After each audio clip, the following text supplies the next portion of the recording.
الحمد لله وكفى وسلام على عباده الذين اصطفى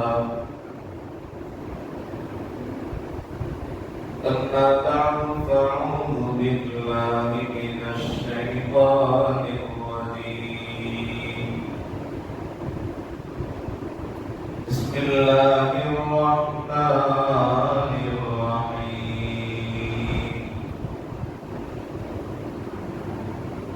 وقضى ربك ألا تعبدوا إلا إياه وبالوالدين إحسانا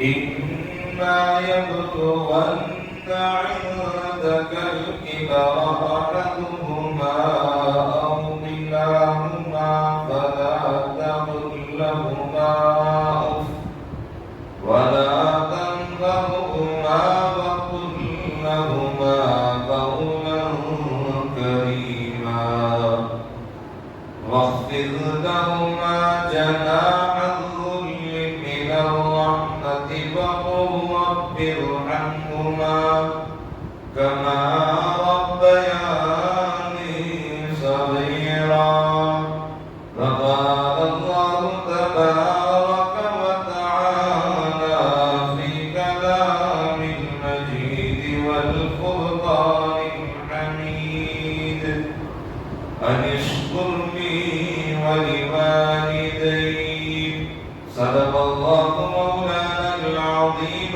وصدق رسوله النبي الكريم ونحن على ذلك لمن الشاهدين والشاكرين والحمد لله رب العالمين. میرے محترم بھائیوں، دوستوں اور بزرگوں،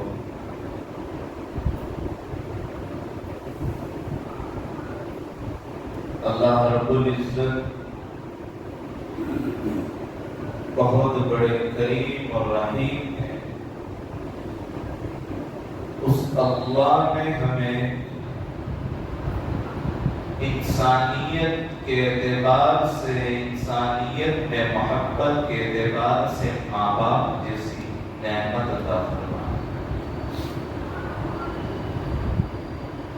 میں آپ حضرات کے سامنے قرآن مقدس کی جو آیت کریمہ 15ویں پارے کی پیش کی ہے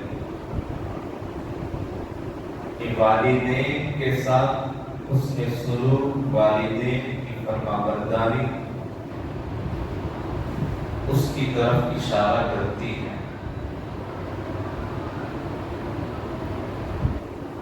کہ اللہ نے دنیا میں ہم کو اتارا، ماں باپ کے ذریعے سے پیدا کیا، تو جن کے ذریعے سے ہم دنیا میں آئے ہیں تو اللہ کے نزدیک ان کا کتنا بڑا مقام و مرتبہ ہے، اسے ہمیں سمجھنا ہے۔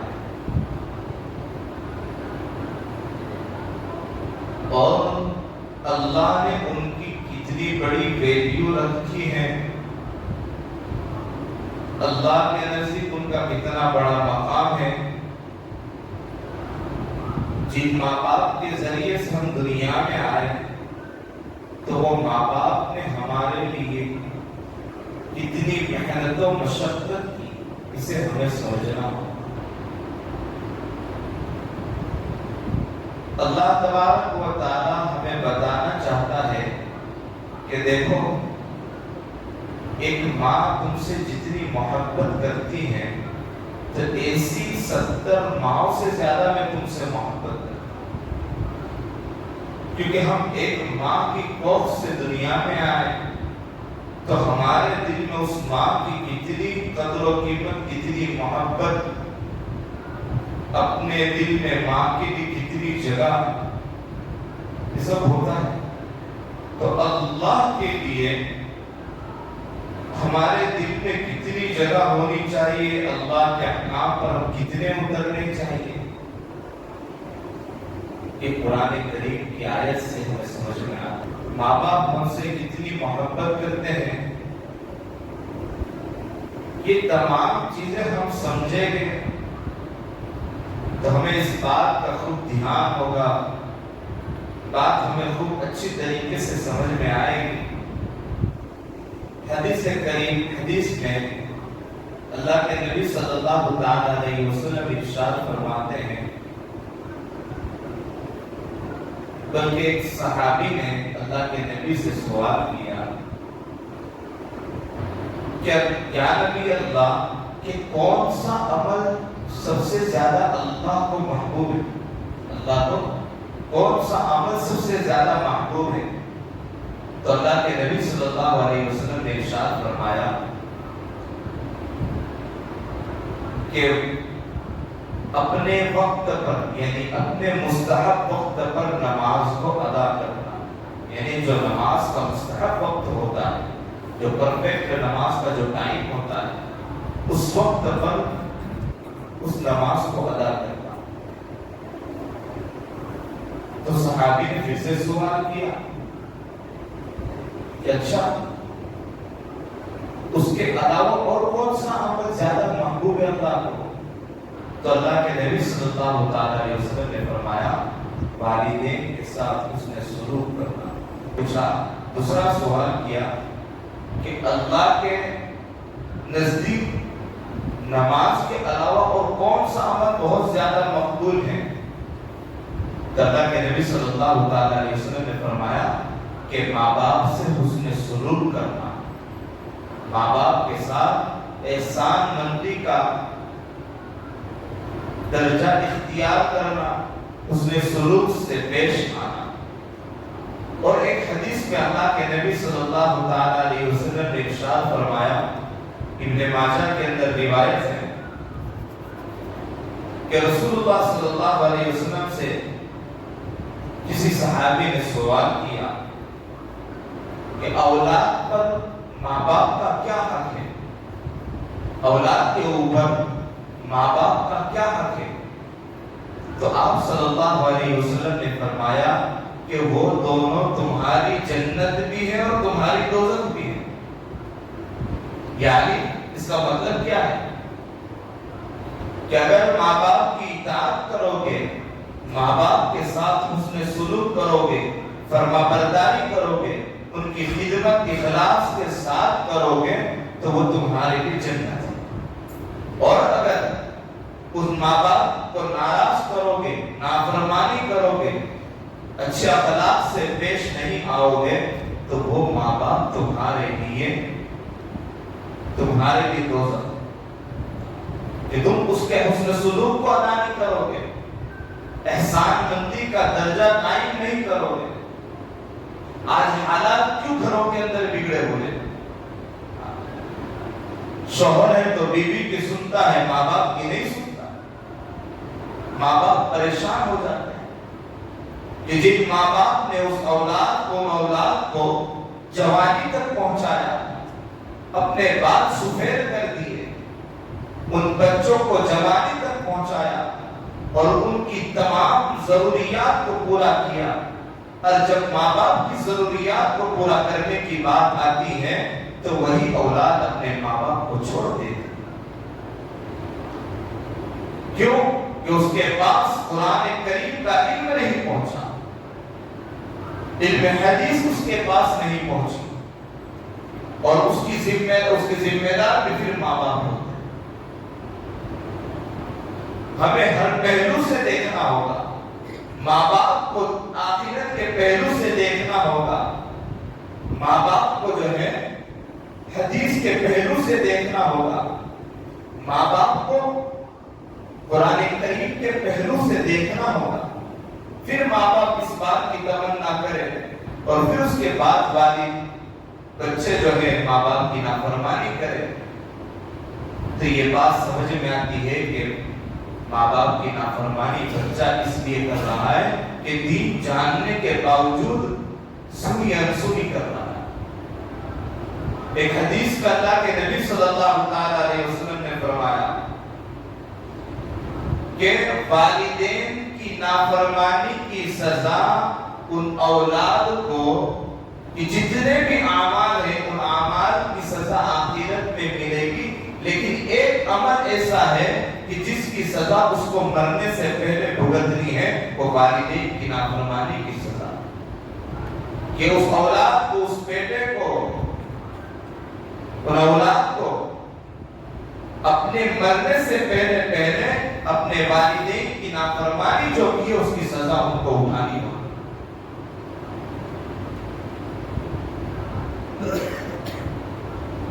اللہ کے نبی صلی اللہ تعالی علیہ وسلم کی ایک حدیث اکثر ہم سنتے ہیں کہ اللہ کے نبی صلی اللہ تعالی علیہ وسلم منبر پر تشریف فرما ہوئے اور اللہ کے نبی نے خطبہ دیا، اور وہ ایسا خطبہ دیا کہ صحابہ نے اس سے پہلے کبھی نہیں سنا۔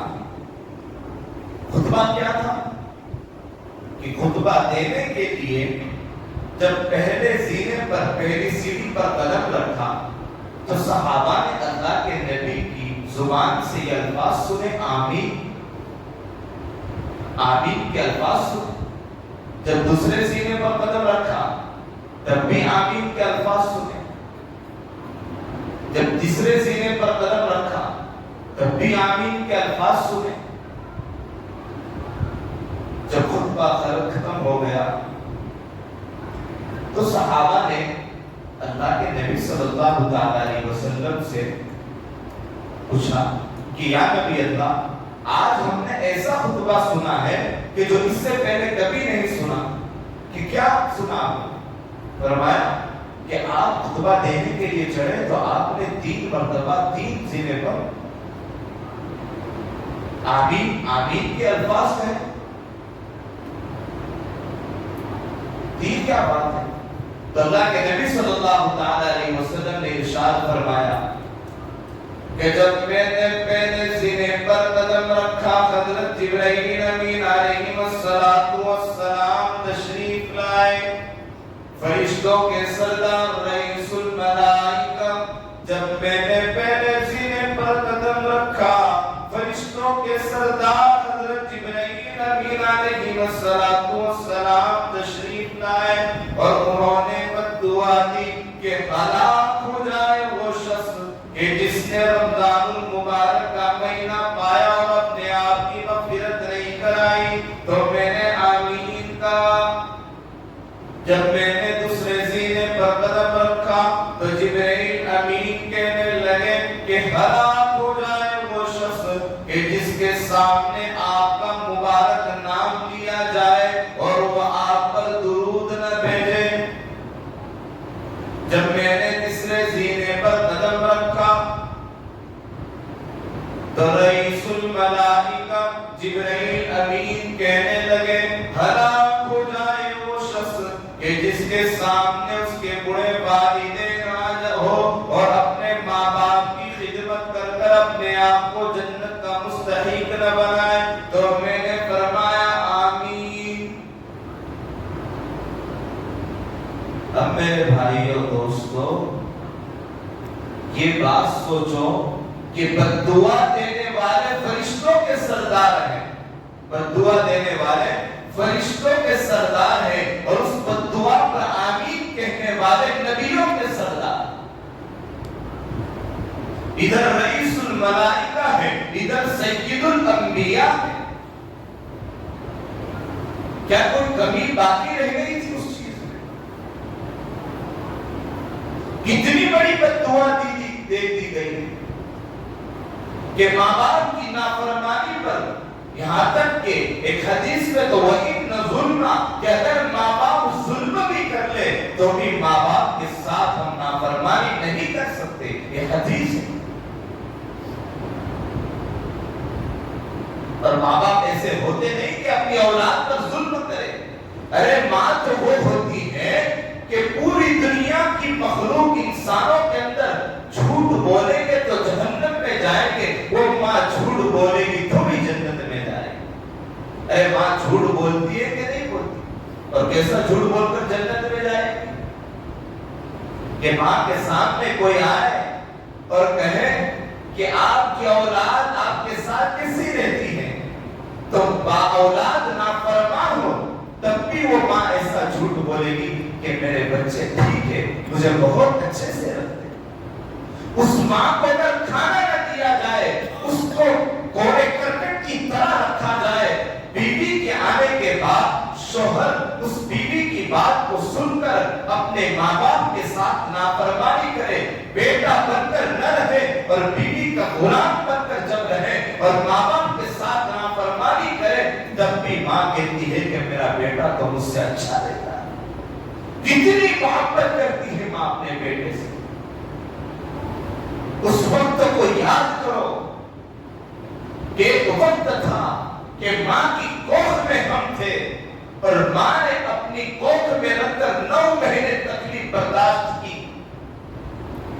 جب اس بیوی کی کوکھ کے اندر بچہ بنتا ہے، جب وہ تکلیف میں ہوتی ہے، تکلیف برداشت کرتی ہے، تو اس کی تکلیف سمجھ میں آتی ہے۔ اسی تکلیف کو اپنی ماں پر کمپیئر کرو اور یہ سوچو کہ میری ماں نے میرے لیے کیا تکلیف برداشت کی تھی۔ 9 مہینے ماں اپنے بچے کو پیٹ میں رکھ کر تکلیف اٹھاتی ہے، اپنی نیند کو قربان کر دیتی ہے، راتوں کی نیند قربان ہو جاتی ہے۔ وہی اولاد جب دنیا کے اندر آتی ہے اور دنیا میں آنے کے بعد 2 سال تک اپنی چھاتی سے، اپنے سینے سے لگا کر اسے دودھ پلاتی ہے، اسے اگر پیشاب کر دے تو اسے سوکھی جگہ میں سلاتی ہے، اپنے لیے گیلی جگہ کو برداشت کرتی ہے۔ وہ ماں کتنی تکلیف کا سامنا کرتی ہے۔ آج وہی اولاد اپنی ماں باپ کی نافرمانی پر تھوڑی ہوئی ہے۔ اس ماں نے کتنا سہارا ہمیں دیا جوانی تک، اس باپ نے کتنی محنت کی کمائی، پسینے کی کمائی ہمارے لیے کمائی۔ ہر ایک اپنے گریبان میں جھانکے اور سوچے کہ ہم اپنے والدین کے کتنے بڑے نافرمان ہیں۔ اللہ کا قرآن کہتا ہے وَقَضَىٰ رَبُّكَ أَلَّا تَعْبُدُوا إِلَّا إِيَّاهُ وَبِالْوَالِدَيْنِ إِحْسَانًا إِمَّا يَبْلُغَنَّ عِندَكَ الْكِبَرَ أَحَدُهُمَا أَوْ كِلَاهُمَا فَلَا تَقُل لَّهُمَا أُفٍّ وَلَا تَنْهَرْهُمَا وَقُل لَّهُمَا قَوْلًا كَرِيمًا وَاخْفِضْ لَهُمَا جَنَاحَ الذُّلِّ مِنَ الرَّحْمَةِ وَقُل رَّبِّ ارْحَمْهُمَا كَمَا رَبَّيَانِي صَغِيرًا۔ قرآن کریم کہہ رہا ہے کہ آپ کے رب کی طرف سے فیصلہ ہو چکا ہے اور فیصلہ اس بات کا ہے کہ تمہیں عبادت کرنی ہے تو صرف ایک اللہ کی عبادت کرنی ہے، اور اس کے فوراً بعد اللہ نے کہا اور والدین کے ساتھ حسن سلوک کرنا ہے۔ حسن سلوک کا مطلب یہ ہے کہ اچھا اخلاق سے پیش آنا ہے، فرمانبرداری کرنی ہے، نافرمانی نہیں کرنی ہے۔ اور آگے اللہ تبارک و تعالیٰ کا قرآن کریم کہتا ہے اگر ان میں سے کوئی ایک یا دونوں بڑھاپے کو پہنچ جائے تو انہیں اف بھی مت کہنا اور نہ انہیں جھڑکنا، بلکہ ان کے ساتھ نرمی سے گفتگو کرنا، اپنے بازوؤں کو نیاز مندی سے جھکا دینا، ان کے ساتھ نرمی سے گفتگو کرنا۔ اور اللہ تبارک و تعالیٰ سے یہ دعا کرتے رہنا کہ اے باری تعالیٰ تو میرے ماں باپ پر رحم فرما جیسا کہ انہوں نے مجھے بچپن میں پالا ہے۔ کہ ماں باپ بچپن کے اندر رحم سے، شفقت سے، نیاز مندی سے اپنی اولاد کو پالتے ہیں، اس کی تکلیف کو اپنی تکلیف سمجھتے ہیں۔ تو میرے دوستو اس آیت کریمہ کو اپنے لیے سوچیں کہ ہمیں اپنے والدین کے ساتھ کس طریقے سے معاملہ کرنا ہے، کیسے اخلاق سے پیش آنا ہے۔ دوسری جگہ قرآن کریم کہتا ہے انشکر لی ولوالدیک، کہ تم انشکر لی، میرا شکر ادا کرو۔ اللہ کہہ رہا ہے کہ میرے ساتھ شکر کا معاملہ کرو، ولوالدیک، اور اپنے والدین کے ساتھ بھی شکر کا معاملہ اختیار کرو۔ یہ نہیں کہ ناشکری کر کر ہم یوں سمجھنے لگے کہ میں جو کماتا ہوں اپنے والدین کی نافرمانی کرنے پر دل ہو جائے۔ میرے دوستو، ہمارا مال وہ باپ کا مال ہے، اور ہماری کمائی وہ باپ کی کمائی۔ باپ کی کمائی ہمارے لیے نہیں، لیکن ہماری کمائی باپ کے لیے، ماں باپ کے لیے۔ یہ حدیث ہے۔ دین کی کتابوں کو پڑھو۔ آج حالات، گھریلو حالات، معاملات، معاشرت بگڑے کیوں ہیں؟ اس لیے کہ دنیا کو اتنا بڑا کہ اپنے گھر کو چلانا مشکل ہو گیا کہ گھر کو کیسے چلایا جائے، کیونکہ دنیا کو پڑھ رہے ہیں۔ دنیا کی ٹیکنالوجی، دنیا کے فنون، دنیا علم نہیں سکھاتی، دنیا فن سکھاتی ہے۔ دنیا علم نہیں سکھاتی، یہ ڈاکٹریت، یہ وکیلیت، یہ پروفیسریت، یہ فن ہے، یہ علم نہیں ہے۔ اپنے دل کی تختی پر بٹھا لو اور علم سیکھو۔ علم جو سیکھے گا وہ انسان بنے گا۔ علم سیکھ کر انسان بنو۔ یہ فن سیکھ کر ہم نے اتنے فن سیکھے، ان ماں باپ کو بھی میں کہنا چاہوں گا کہ اپنی اولاد کو اتنے فن سکھاتے کہ وہ فن سیکھ کر وہ فنون تو جان لیتی ہے اولاد، لیکن والدین کے حسن سلوک کو، اپنے ماں باپ کی کردار کو، ماں باپ کی فرما برداری کو، ماں باپ کس طریقے سے رہتے ہیں، ماں باپ سے کیسے رہنا ہے، وہی ماں باپ اپنی اولاد کو نہیں سکھاتے، تو یہی اولاد جوان بن کر اپنے ماں باپ کو جھٹکا دے کر نکالتے۔ ایسے واقعات جوانیت پر پہنچ کر جس گھر کے اندر جنم دیا، وہی اولاد اسی گھر سے اپنے ماں باپ کو نکالتے ہیں۔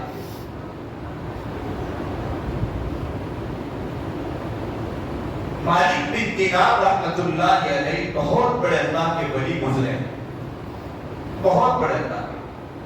وہ حج کے لیے تشریف لے گئے، حج کے لیے جب تشریف لے گئے، حج کے ایام ختم ہونے والے تھے، ایک دن باقی رہ گیا۔ رات کی تنہائی میں کعبۃ اللہ کے سامنے بیٹھے، اور کعبۃ اللہ کے سامنے بیٹھ کر اپنی عبادت میں مشغول تھے۔ انہوں نے آواز سنی، دو فرشتے اتر رہے ہیں، اور اپنی آنکھوں سے بھی دیکھا اور آواز بھی یہ سنی، وہ آپس میں گفتگو کر رہے ہیں۔ گفتگو یہ تھی کہ اس سال کتنے لوگوں نے حج کیا؟ کہا کہ 4 لاکھ لوگوں نے حج کیا۔ کتنوں کا قبول ہوا؟ کہ سب کا قبول ہوا، ایک کا قبول نہیں ہوا۔ سب حاجیوں کا حج قبول ہوا، ایک کا قبول نہیں ہوا۔ تو مالک بن دینار رونے لگے، گڑگڑانے لگے کہ کیا اس کے اندر، اس ایک کے اندر میرا شمار تو نہیں۔ رات پر روتے رہے اور وہیں پر اپنا وقت گزارنے لگے۔ دوسرا دن ہوا، جس دن جانا تھا، لیکن یہ بات سن کر وہیں پر ٹھہر گئے، اور پھر دیکھا کہ یہی عمل ہو رہا ہے کہ 2 فرشتے ہیں۔ اب جو ہے یہی گفتگو ہو رہی ہے کہ کتنوں نے حج کیا؟ کہ 4 لاکھ نے۔ کتنوں کا قبول ہوا؟ سب کا قبول ہوا، ایک کا نہیں۔ اب یہ بات وہ عرض کرنے لگے، کیسے پوچھوں میں اس بات کو؟ اب ہو سکتا ہے کہ جب اللہ تبارک و تعالیٰ کسی کا امتحان لیتا ہے، کئی واقعات ایسے ہیں کہ فرشتے انسانی شکل میں آتے ہیں، کئی جگہوں کے واقعی موقعوں پر واقعات سائل بن کر فرشتہ آ گیا، وہ واقعہ تھا اور جس کے سر میں بال نہیں، یہ جو واقعات ہے اس کے اندر بھی فرشتے انسانی شکل میں آئے، تو یہاں پر بھی انسانی شکل فرشتوں کی۔ خیر، تو یہ سوال جواب سنیں تو مالک بن دینار ان کے پاس گئے اور ان سے کہا کہ ہمیں بتائیے تو صحیح کہ وہ ایک بندہ جس کا حج قبول نہیں ہوا، تو فرشتوں نے کہا کہ اس میں سے آپ نہیں ہیں، تو کہا کہ مجھے بتائیے تو صحیح کہ کیا معاملہ ہے۔ مالک بن دینار بہت بڑے بزرگ تھے، اللہ کے ولی تھے، تو مالک بن دینار رحمۃ اللہ علیہ کی اصرار پر انہوں نے کہا کہ دیکھو کعبۃ اللہ کے فلاں دروازے سے ایک شخص آئے گا، اس کا نام عبد الرحمن بن سینار ہے، اور یہ شخص آئے گا، اس کا نقشہ یہ ہے کہ لمبی لمبی داڑھی ہوگی، آنکھ بڑی بڑی ہوگی اور اونچا قد ہوگا۔ کہا کہ وہ عبد الرحمن ہے، کہا کہ فلاں بندہ۔ اب وقت آیا تہجد کا موقع، اس تہجد کے موقع پر وہ فلاں بندہ آیا۔ مالک بن دینار نے دیکھا اور دیکھ کر سمجھ گئے کہ یہ نشانی بتائی گئی تھی، یہی شخص ہو سکتا۔ وہ کعبۃ اللہ کے دروازے پر آتے ہی استلام کرنے لگا، کہ دور سے سلام کرنے کو استلام کہتے ہیں۔ لبیک اللہم لبیک، تیری آواز جیسی اس نے کہی تو جواب میں مالک بن دینار نے سنا کہ مالک بن دینار نے کہ لا لبیک، تیرا حج قبول نہیں ہے۔ مالک بن دینار اس کے پاس گئے کہ بھائی یہ کیا معاملہ ہے؟ کہا کہ تم نے یہ آواز سنی؟ کہ کہا میں نے آواز سنی کہ میں 8 سال سے یہ آواز لگا رہا ہوں، بس لا لبیک کی آواز آ رہی ہے میرے پاس۔ مالک بن دینار رحمۃ اللہ علیہ نے پوچھا کہ کیا ماجرا ہے، کیا معاملہ ہے تمہارا، کیوں 7 سال سے 8 سال سے حج کر رہے، 7 سال ہو گئی، 8واں سال ہے، اس سال بھی تمہارے حج کی قبولیت کی کوئی علامت نہیں پائی جا رہی، لا لبیک کی آواز آ رہی ہے۔ وہ گڑ گڑانے لگا، عبد الرحمن گڑ گڑانے لگا اور اپنی باتوں کو نہیں بتاتا تھا، لیکن عبد العزیز مالک بن دینار نے بہت اصرار کیا اور کہا کہ بتائیے کہ کیا بات ہے۔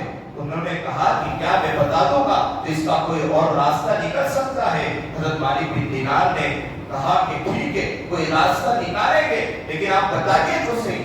کہا کہ میں نے اپنی ماں کو زور سے تھپڑ مارا تھا، جس کی سزا مجھے لگ رہا ہے کہ میری سزا ہو سکتی ہے کہ میں اپنی ماں کا نافرمان ہوں۔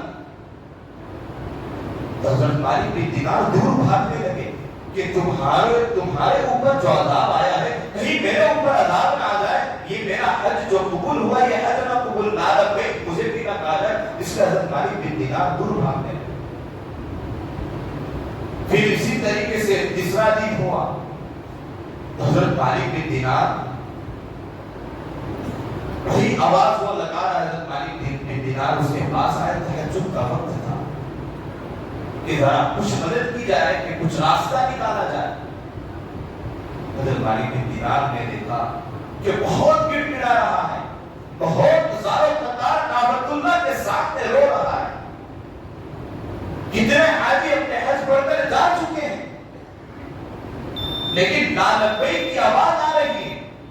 حضرت مالک بن دینار رحمۃ اللہ علیہ نے انہیں کہا کہ تمہاری ماں زندہ ہے؟ تو کہا کہ ہاں میری ماں زندہ ہے، میں بھی ہر سال حج کرتا ہوں، میری والدہ بھی ہر سال حج کے لیے آتی ہے، ایران سے ہر سال میری ماں بھی حج کرنے آتی ہے اور میں بھی ہر سال حج کرنے آتا ہوں۔ حضرت مالک بن دینار نے کہا کہ کہاں ہے تمہاری والدہ؟ انہوں نے اشارہ کیا کہ فلاں تمبو کے اندر فلاں جگہ پر، وہاں پر میری ماں ہے۔ کہا کہ شکل و صورت کیا ہے؟ کہ شکل و صورت یہ ہے کہ ایک کپڑا اس طریقے سے ڈالا ہوا ہے، ایک حصے پر ڈالا ہوا ہوگا اور ایک آنکھ سے قرآن پڑھ رہی ہوگی، آدھا دوپٹہ سر پر ہوگا اور آدھا اس طریقے سے لٹکا ہوا ہوگا اور قرآن پڑھ رہی ہوگی اور عمر دراز ہوگی۔ کہا کہ یہ وہ میری والدہ ہے۔ حضرت مالک بن دینار ان کو لے کر گئے، عبد الرحمن سینار کو لے کر گئے اور کہا کہ چلیے میرے ساتھ وہاں پر پہنچے، حضرت عبدالرحمن بن دینار نے ان کی والدہ سے سلام کیا، السلام علیکم عبد الرحمن بن سینان کی والدہ، تو تڑپنے لگی، کہا کہ اس کا نام کیسے تم نے لیا؟ ان کی والدہ نے کہا کہ ان کا نام کیسے لیا؟ کہ عبدالرحمن بن دینار نے کہا کہ ابی جان، کہ میں آپ کے بیٹے کو جو تڑپتا دیکھ کر آیا ہوں، اگر آپ تڑپتا دیکھ لیتی تو آپ کا کلیجہ سینے کو آ لگتا، میں اسی حالت میں آپ کے بیٹے کو دیکھ کر آیا۔ کہا کہ تمہیں اس نے بھیجا ہے؟ کیا 7 سال ہو گئے، اتنے سالوں میں وہ کیوں نہیں آیا؟ حضرت مالک بن دینار نے ان کا پیر پکڑ کر ان کی ماں کے سامنے گھسیٹ کر رکھ دیا۔ بیٹا اپنی ماں سے معافی مانگنے لگا، ماں اپنے بیٹے کو دیکھ کر سینے سے لگا کر رونے لگی، ادھر ماں رونے لگی، ادھر بیٹا رو رہا ہے، بیٹا معافی مانگتا ہے، ماں نے معاف کیا اور ادھر بیٹے نے معافی مانگی۔ ماں کا معاف کرنا اور بیٹے کو ماں نے دیکھا کہ آنکھ تو جا چکی ہے، کہا کہ کیسے گئی؟ مالک بن دینار کو کہنے لگی کہ میں زیادہ بات نہیں کر سکتی، تو ماں اس مالک بن دینار نے کہا کہ کیا بات ہے؟ انہوں نے اپنا یہ پردہ ہٹایا، کپڑا ہٹایا اور کہا کہ دیکھو یہ میری آنکھ نکل چکی ہے، اس اولاد نے، اس بچے نے مجھے اتنی زور سے تھپڑ ماری تھی کہ میری آنکھ باہر نکل آئی تھی، کہ میری آنکھ باہر نکل آئی تھی۔ تو میرے دوستو، کہا کہ ماں نے معاف کیا، ماں نے اپنے سینے سے لگا دیا، سب چیزوں کو بھول گئی اور اپنے بیٹے کو معاف کر دیا۔ اس ماں کی معافی کی وجہ سے ماں کے معاف کرنے پر اللہ نے اس سال کے حج کو قبول کر لیا، اور اس سال کے حج کی قبولیت کی برکت سے 7 سال کے حج کو قبول کر لیا۔ میرے محترم بھائیوں، یہ واقعات ہماری زندگی کے لیے نہیں ہے، ہمیں اپنے آپ کو بنانے کے لیے ہے کہ بن جاؤ، انسان بن کر زندگی گزارو۔ حیوانات بھی زندگی گزارتے ہیں لیکن ان کے لیے حیوانیت کے لیے سوال جواب نہیں ہے، کل قیامت کے دن ہمارے لیے سوال و جواب ہے۔